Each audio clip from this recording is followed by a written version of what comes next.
Welcome to this panel discussion on Hanna Arendt. Some of you might be aware that a film has just come out on Hanna Arendt, and she's considered probably one of the most important political philosophers and activists of the 20th century. The film covers, particularly, she was asked to go to Jerusalem. She was a Jew, one of the finest students of Martin Heidegger, probably one of the greatest German philosophers of the 20th century, but as a Jew she had to flee Germany, spent time in France assisting Jews to escape the persecution when the Nazis came into France, and then she came to the United States and established herself, certainly by the 1950s, as one of the preeminent political philosophers of the 20th century. As I mentioned, the film has just come out on her life, Hanna Arendt, certainly worth seeing.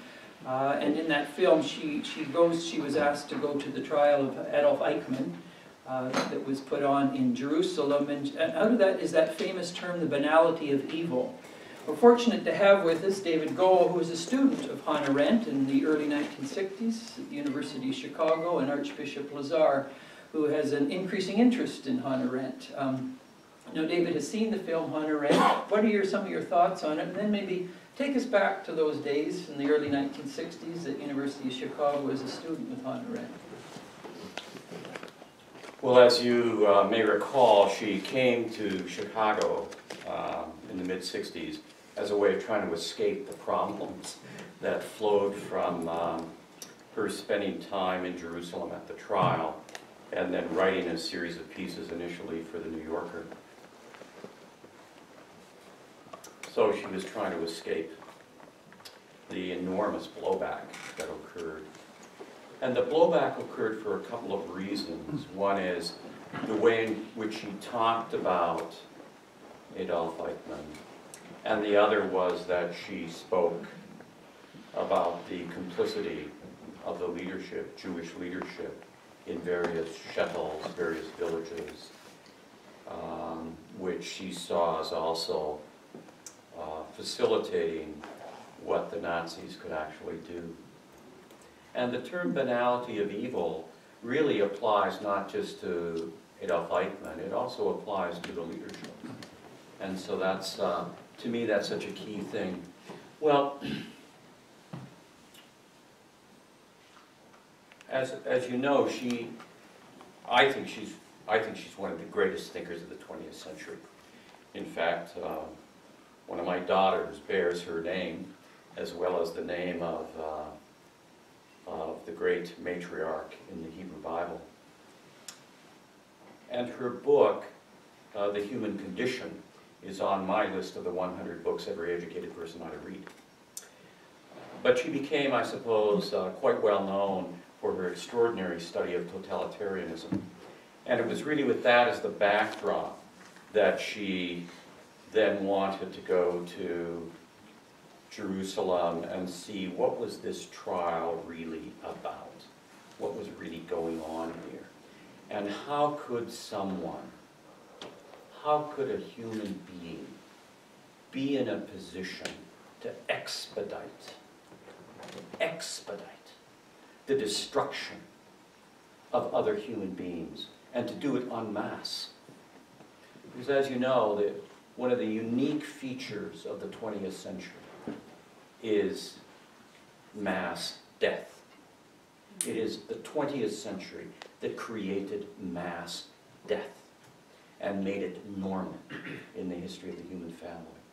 So it's an extraordinary legacy we have.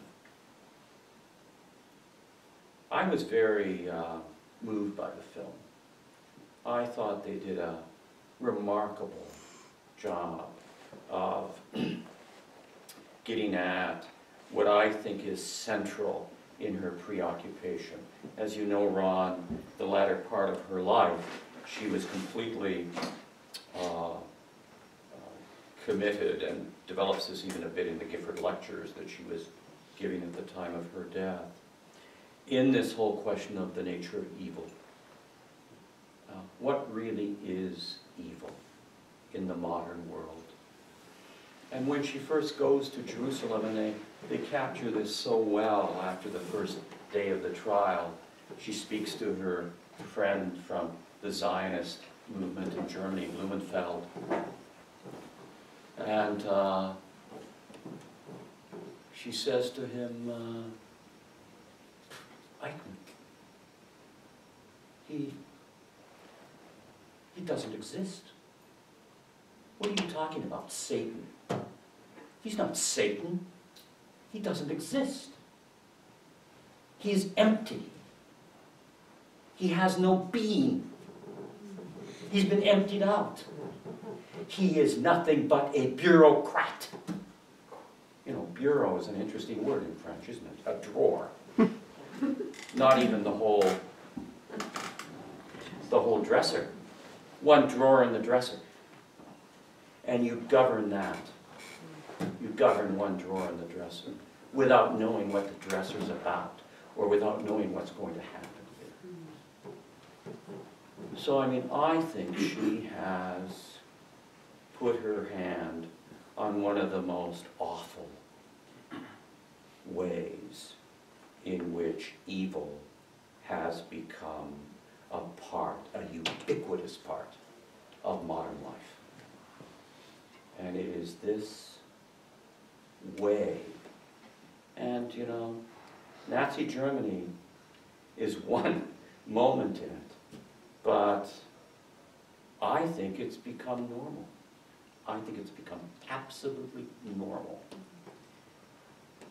We now expect human beings, if they have any kind of station in our society, universities, like we teach in, churches, makes no difference. You expect people to be functionaries, to do their duty, to follow the law and the policy, and to do it without question. And so, what she began to see there is that the whole way in which evil has been seen in the history of the West as a kind of dramatic intervention against life is no longer the case. The interventions against life in our time are incremental. They're all those little things, all those little decisions which affect human beings but discard them, and do not take seriously what those decisions are all about. And my own view is that for any of us who work in large institutions, we make decisions that affect people, often without even knowing it, but often enough knowing it, but making them and telling ourselves a cover story around them. Well, we live in complex institutions, so bureaucracies are necessary. So decisions are necessary, and you have to follow policies. But we ought to be doing it with tears instead of telling ourselves stories that justify it when we make those decisions. So I think, you know, the community, certainly the Jewish community and many others, were outraged by what she said about Adolf Eichmann, because she pointed out that he was normal. Yeah, He was normal. and when we sometimes think of evil, we think of a Hitler or Stalin, and sort of magnify this understanding, whereas, as you say, for Eichmann, he was just a bland human being. Yeah. No conscience, no thoughtfulness, he was just thoughtless. And he just, as you say, a bureaucrat, just a drawer, really, an empty one at that.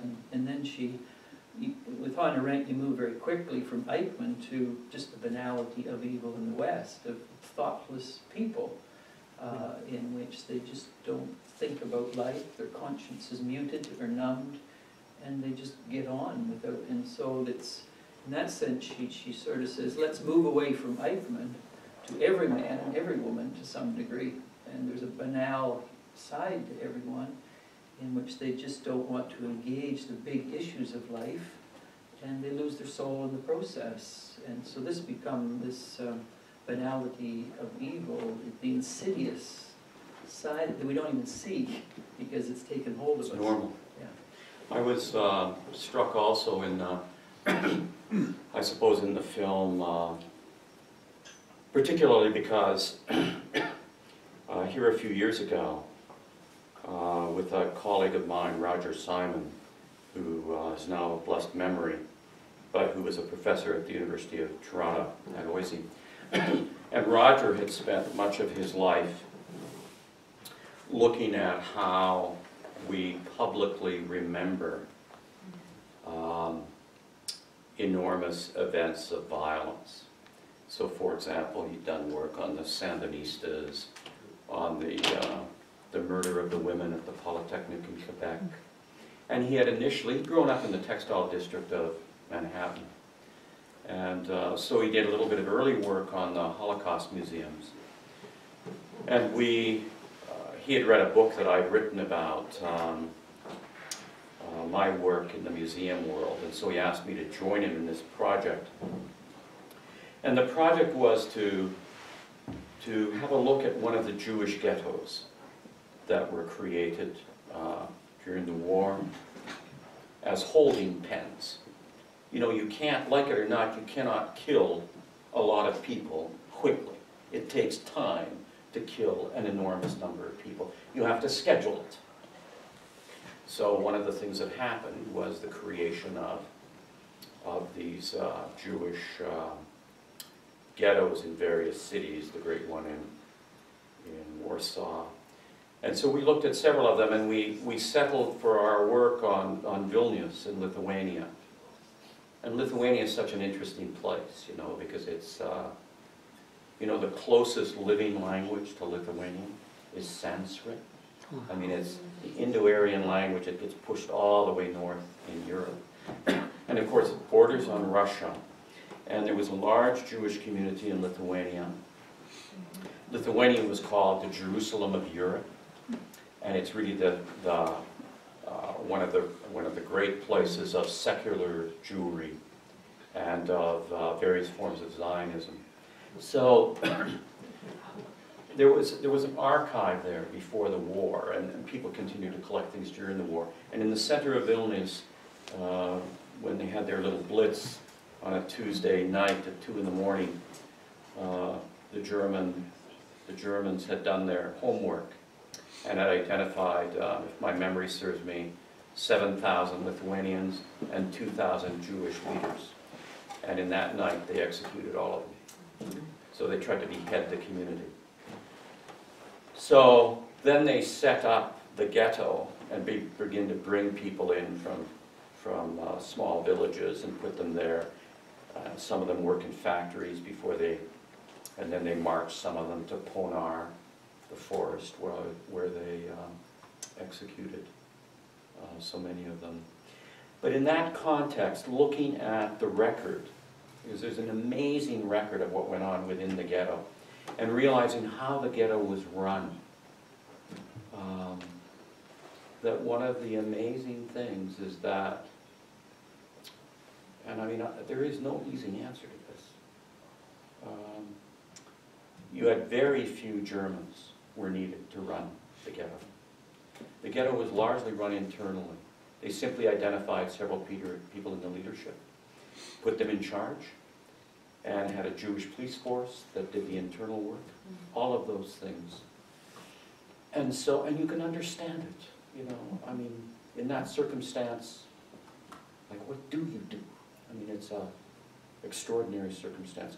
But it's in looking at that material and thinking about how this actually functioned to realize that one of the effects of a modern, large-scale bureaucratic society, and I think it just has to do with scale. It doesn't have to do with evil intentions. It doesn't have to do with anything. It has to do with scale. Once the scale gets to that level, all of a sudden, Arendt's term, banality, becomes operative. It becomes the normal way in which things function.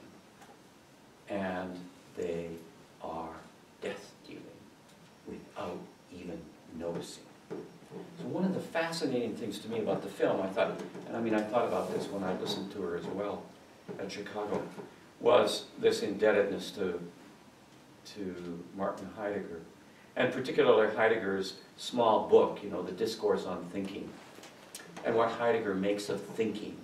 And there is that one point in the film. I didn't like much how they handled Heidegger in the film, frankly. I thought that was the weak link in the film. But where Heidegger is speaking about how thinking, how does he put it, Ron? Thinking doesn't do anything. Thinking doesn't make anything better.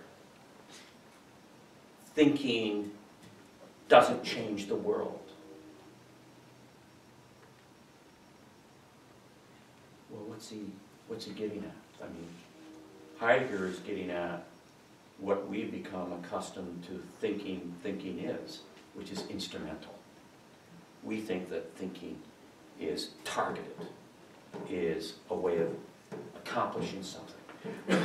But what I think came across so well in the film, and then Hanna Arendt's sort of public speech towards the end to try and clear the decks a little bit, where she is really pointing to thinking is that inner contemplation.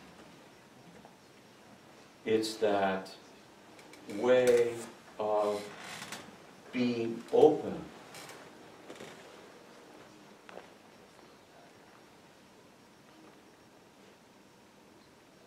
to the amazing fact that something is, and that human beings are, that they just are. And so when she says in the film that the amazing thing about Mr. Eichmann is that this was a man who had lost his capacity to think. And if you lose your capacity to think, what do you do? Well, if you lose your capacity to think, you function in terms of what is offered to you from your station. This is who you're in liege to. This is who you're paying attention to. This is who you're taking instructions from. So you just do it. You become a bureaucrat. You become instrumental. It was amazing the way. Yeah. What was she like to study with, and what was she like as a human being? Because you were a student of hers as a person and as a teacher. Well, she was beautiful, first of all. It's always a good start. She was a beautiful woman. And very European. That was also interesting in the film. The play in the film between her and Mary McCarthy was a lovely play on a kind of American intellectual and a European intellectual. She was extremely engaging. I mean, she was part of what was called the Committee on Social Thought, which had Mircea Eliade, Paul Tillich, Bruno Bettelheim involved in it, Saul Bellow. So, I mean, it was the capacity, I mean, what was so touching to me was the capacity of all of these people to think together, to actually think together, that came across. So certainly I was very touched by how, I've been touched by that with many, the few really great people that I've known, great minds that I've known, is their amazing generosity towards each other and towards other students and towards students. A great generosity. She would invite some of us over to her house or apartment. She always had candy on the table. And she was always interested in the great ideas and what the implications of those were for the life of the world. You know, it's interesting, her Gifford lectures, the 3 volumes, are titled Thinking, Willing, Acting. and the way in which those are bound together in a serious life. Any I thoughts? wonder, the thing that strikes me that seems that she somehow touched anyway, is the way thinking about evil and sort of the big events of evil, a kind of a cover for the everyday evil that makes us, detracts us from understanding or realizing the everyday evil that even how people respond, because they're afraid if they face reality, it might undermine their certitude. So consequently, you react in a sometimes very evil way toward people just to try to ensure your certitude. But if you look at the big events of evil, it sort of covers over that so nobody notices it. And I mean, did she give us any revelation in that respect? That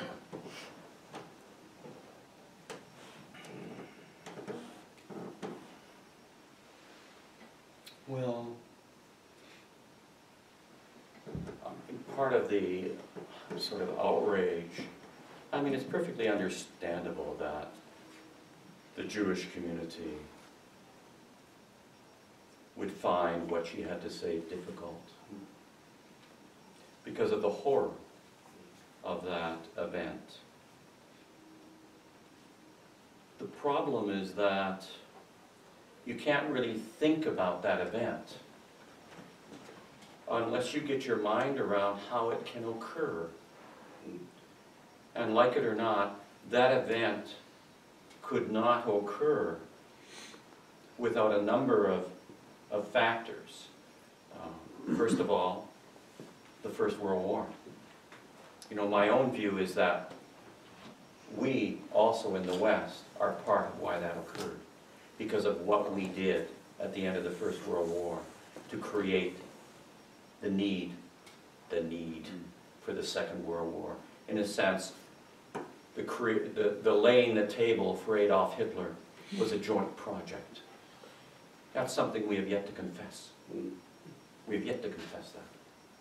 So, but the other factor which I think she really is so sharp on in that book, but it's there, of course, in the Origins of Totalitarianism, is that in the nature of bureaucratic structures, you actually turn people into personnel. And when you turn people into personnel, they then will behave in a particular way. There is no place of responsibility. It's a beautiful word, you know, that word. Nobody is capable of being able to respond. Nobody has the ability to respond. Nobody can be responsible because nobody's making a decision. And nobody's pulling the trigger. It's all spread out.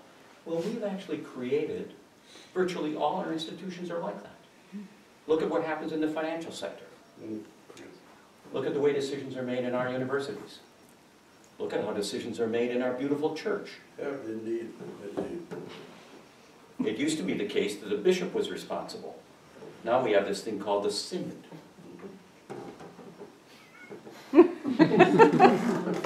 Why? Well, it's so that nobody has to be responsible. And that is a unbelievable condition. And I think that that's why her unbelievably sharp attention to that, in some ways I think, you know, was unbearable, not just for the Jewish community, but I think it's tough for all of us. But I'm very glad that I could sit across from her and be in the presence of such a person with such a remarkable clarity of mind and a remarkable ability to point to a dimension of modern life that we all need to be much more acutely aware of. Yeah, very rarely do people have the opportunity to study with a great thinker who has been at the center of some of the great issues of the 20th century and is a great activist at the same time. And Hanna Arendt was one of the finest thinkers of the 20th century whose thinking emerged from the tragedies of the 20th century, and she was an activist in that whole drama of the 20th century. So she brings to bear human maturity at its fullest, of someone who's been right in the eye of the storm and had to not slip into tragedy or give Pollyanna optimistic answers, but lives in this very difficult tensions between hope and tragedy. I don't think she intended, I mean, I'd be interested in your thoughts on this, but I never had a sense from her that she intended to be an activist. That word, it seems to me, would be very far from her mind. And certainly her husband wondered about what in the world is going to happen after she wrote the book because of all the kerfuffle. And it seemed to me she was wanting to, that really wasn't what she was thinking about, but actually being at the trial, this insight just overwhelmed her. And it's an insight that is so important for our time. Another one of her key terms is natality, in terms of birth. Yes. And often Beautiful the contrast between banality of evil and natality is that we can birth new realities if we have the conscience to do so. Yeah. And this birthing new beings, birthing new things in history that are meaningful rather than capitulating to the pressures of history. And so often banality and natality and totalitarianism and pluralism are all key features in her philosophical and political thinking as well. I love the fact that she comments in the human condition at some point. It's such a, we treasure this idea as Christians, but of course it's an old Jewish idea that, how does she put it? Without forgiveness, one is destined to only relive that experience. Yeah, I would say Only relive that experience. Only when there is forgiveness do you actually have a new experience. Or as I like to say when I quote my favorite archbishop, or misquote him, pretend I'm quoting him, is that, in the confessional, the priest is always saying to the person who's come to confession, oh, please, please, confess quickly so you can get on to another sin, a different sin, a new sin, perhaps. The old one's getting stale. No, that's what I'm talking about. What I said, the problem in the modern age is people don't even know how to sin properly. Very tragic. And in some sense, I think that's what she was saying about Eichmann. Yeah. Just think of what that means. That it is that unbelievable condition. Yeah.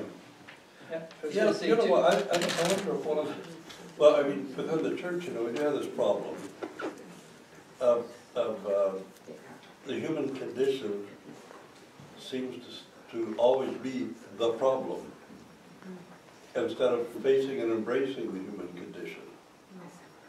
It seems to be that we always make it the problem and sort of externalize it, that it's the human condition somehow flows in from some metaphysical abstraction that isn't really a part of the human being. And that leads us to sort of incredible evil. But it's a banal sort of indefinable evil, but it's evil. Yeah, okay, I think we should maybe wrap this session up on Hanna Arendt. I was just going to say maybe two concluding remarks. In the human condition, as you rightly say, very rarely in a book in political philosophy do you get an emphasis on forgiveness. And Hanna Arendt took a very strong position that if we do not know how to forgive where we have been pained or injured or where there's tragedy, we become doubly victimized, and forgiveness opens the portal into a new life. Also, she was probably the most important 20th century philosopher in saying that we in the 20th century are addicts of the activist life, and we have to get back to the contemplative. And very rarely do you get political philosophers arguing the contemplative is the roots of existence, Right. and it's out of those roots that the trunk and the tree of the act, the vita activa, emerges. She wanted to reverse 500 years of Protestant dominance of the West that had predisposed our psyches and souls to be hyperactive. And she says, until you pull back from that, you're going to be addicts, and the drug you're taking is the vita activa. And so, in that sense, you're very much a prophetess of the 20th century and one of the finest. And so, maybe we'll conclude this. Hanna Arendt, if you get a chance, the film Hanna Arendt is one of those great beauties. Do get a chance to see it, you'll be walked into the life of probably one of the finest thinkers of the 20th century. Thanks for being with us, David, and Archbishop Lazar.